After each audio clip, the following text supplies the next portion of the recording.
और चलिए अब खबरों को देखेंगे विस्तार से। पश्चिम बंगाल में वक्फ कानून के विरोध में हो रही हिंसा और हिंदुओं पर हो रहे हमलों को लेकर राज्य की मुख्यमंत्री ममता बनर्जी ने बड़ा बयान दिया है। ममता बनर्जी ने हिंसा और हमलों के पीछे बीजेपी और आरएसएस को जिम्मेदार बताया। कहा कि लोगों को भड़काने के लिए वक्फ कानून का इस्तेमाल किया गया। उन्होंने लोगों से शांति की अपील की। ममता बनर्जी ने बीजेपी और आरएसएस पर लोगों को उकसाने और फूट डालो राज करो की नीति अपनाने का आरोप भी लगाया।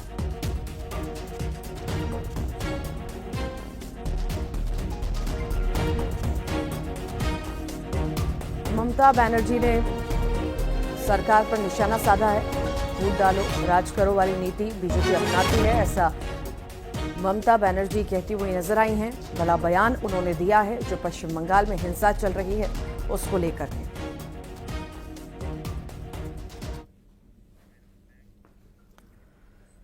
तो वहीं बीजेपी नेता अश्विनी चौबे ने मुर्शिदाबाद हिंसा को लेकर ममता सरकार पर जमकर निशाना साधा। उन्होंने कहा कि हिंदुओं के खिलाफ हिंसा देखकर ऐसा लग रहा है कि मुर्शिदाबाद भारत का हिस्सा है।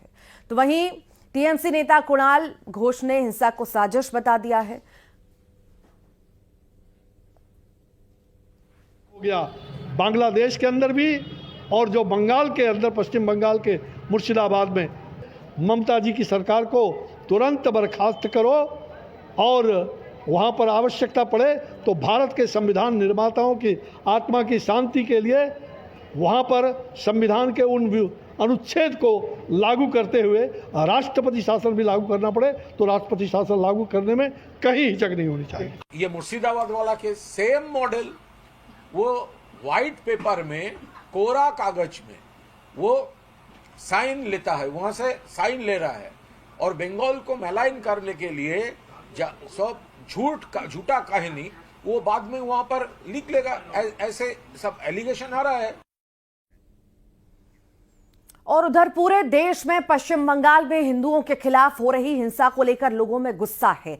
देश के अलग अलग राज्यों और शहरों में बड़ी संख्या में लोगों ने ममता बनर्जी के खिलाफ सड़कों पर उतरकर प्रदर्शन किया, जिसमें कई राज्यों की तस्वीरें आपके सामने हैं, जिसमें कोलकाता से लेकर बिहार, झारखंड, राजस्थान, गुजरात, मध्य प्रदेश में लोगों ने प्रदर्शन कर विरोध जताया है। 6 तस्वीरें आपके टेलीविजन स्क्रीन पर।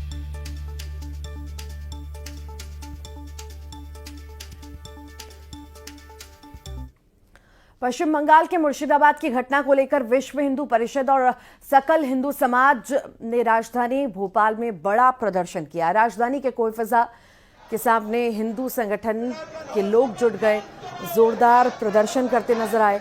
पश्चिम बंगाल की ममता बनर्जी सरकार को बर्खास्त करने की मांग करते रहे। इसी दौरान हिंदू समाज ने ममता बनर्जी का पुतला भी फूंका। विश्व हिंदू परिषद ने पश्चिम बंगाल सरकार को बर्खास्त करने और वहां पर राष्ट्रपति शासन लागू करने की मांग की है।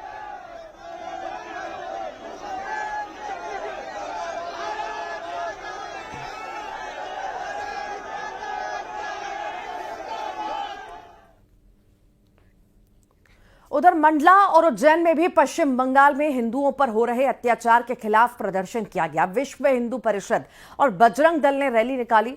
कार्यकर्ताओं ने तहसीलदार को राष्ट्रपति के नाम ज्ञापन दिया और पश्चिम बंगाल में राष्ट्रपति शासन लगाने की मांग की। तो वहीं उज्जैन में विश्व हिंदू परिषद ने प्रदर्शन किया, पश्चिम बंगाल में राष्ट्रपति शासन की मांग की, साथ ही ममता बनर्जी का फोटो भी जलाया।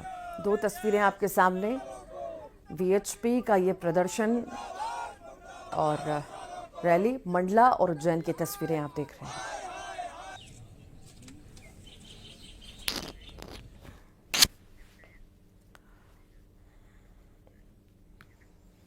बीजेपी सांसद निशिकांत दुबे के सुप्रीम कोर्ट और सीजेआई को लेकर दिए बयान ने पार्टी ने जो है इसे किनारा कर लिया। बीजेपी के राष्ट्रीय अध्यक्ष जेपी नड्डा ने सोशल मीडिया एक्स पर एक पोस्ट में कहा कि हम न्यायपालिका का सम्मान करते हैं, बीजेपी ऐसे बयानों का समर्थन नहीं करती। जेपी नड्डा ने निशिकांत दुबे के साथ दिनेश शर्मा को भी इस तरह के बयानों से बचने की हिदायत दी है। जेपी नड्डा ने पोस्ट किया है, पोस्ट में लिखा है, भाजपा सांसद निशिकांत दुबे और दिनेश शर्मा का न्यायपालिका और देश के चीफ जस्टिस पर दिए गए बयान से भारतीय जनता पार्टी का कोई लेना देना नहीं है। ये इनका व्यक्तिगत बयान है, लेकिन भाजपा ऐसे बयानों से न तो कोई इत्तेफाक रखती है और न ही कभी भी ऐसे बयानों का समर्थन करती है। भाजपा इन बयान को सिरे से खारिज करती है।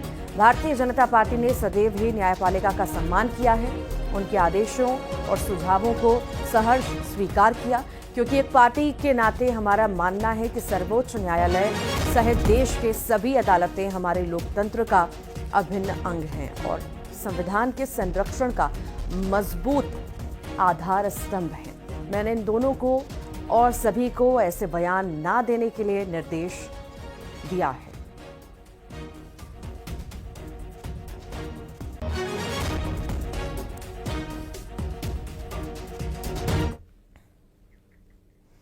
बीजेपी सांसद निशिकांत दुबे ने चीफ जस्टिस संजीव खन्ना पर अपना बयान दिया। उन्होंने कहा कि देश में छिड़े गृह युद्ध के लिए संजीव खन्ना जिम्मेदार हैं। बीजेपी नेता निशिकांत दुबे ने शनिवार को आरोप लगाया कि देश में धार्मिक युद्धों को भड़काने के लिए सुप्रीम कोर्ट जिम्मेदार है।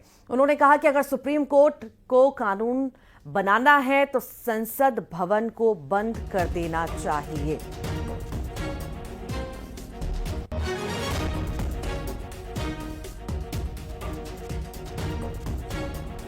तो निशिकांत दुबे का ये बयान, जिसका विरोध भी हो रहा है।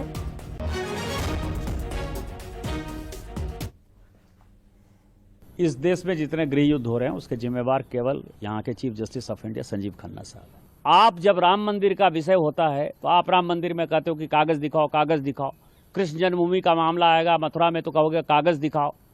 आप जब शिव की बात होगी, ज्ञान वापी मस्जिद की बात आएगी, कागज दिखाओ। और आज केवल आप मुगलों के आने के बाद जो मस्जिद बने हैं उसके लिए कहते हैं कि आप कागज कहां से दिखाओ। इस देश में धार्मिक युद्ध भड़काने के लिए केवल और केवल सुप्रीम कोर्ट जिम्मेवार है। सुप्रीम कोर्ट का एकमात्र उद्देश्य है show me the face will show you the law. Supreme court अपनी सीमा से बाहर जा रहा है। सुप्रीम कोर्ट की सीमा यह है कि भारत का संविधान जिस कानून को बनाया उस कानून की उसको व्याख्या करनी है, और यदि वो व्याख्या नहीं कर सकती है और सब कुछ के लिए सुप्रीम कोर्ट जाना है तो इस संसद का कोई मतलब नहीं है, विधानसभा का कोई मतलब नहीं है। उसको निशिकांत दुबे के कोर्ट पर दिए बयान पर कांग्रेस ने मोर्चा संभाल लिया है। कांग्रेस ने बीजेपी पर सवाल उठाए हैं।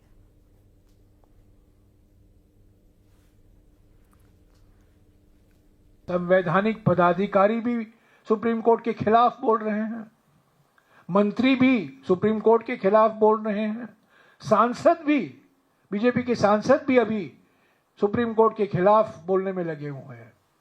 क्योंकि सुप्रीम कोर्ट एक ही बात कह रही है, जब आप कानून बनाते हैं संविधान के बेसिक स्ट्रक्चर के खिलाफ मत जाइए। अगर संविधान के खिलाफ है तो इस कानून को हम स्वीकार नहीं कर सकते।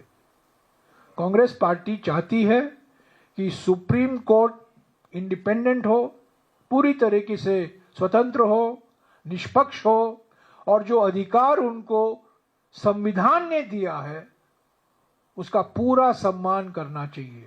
कि जब इंदिरा गांधी जी प्राइम मिनिस्टर थी, प्रधानमंत्री थी, तब एक हाई कोर्ट के जज के फैसले से उनसे ये उम्मीद की जाती थी कि वे इस्तीफा दे दें।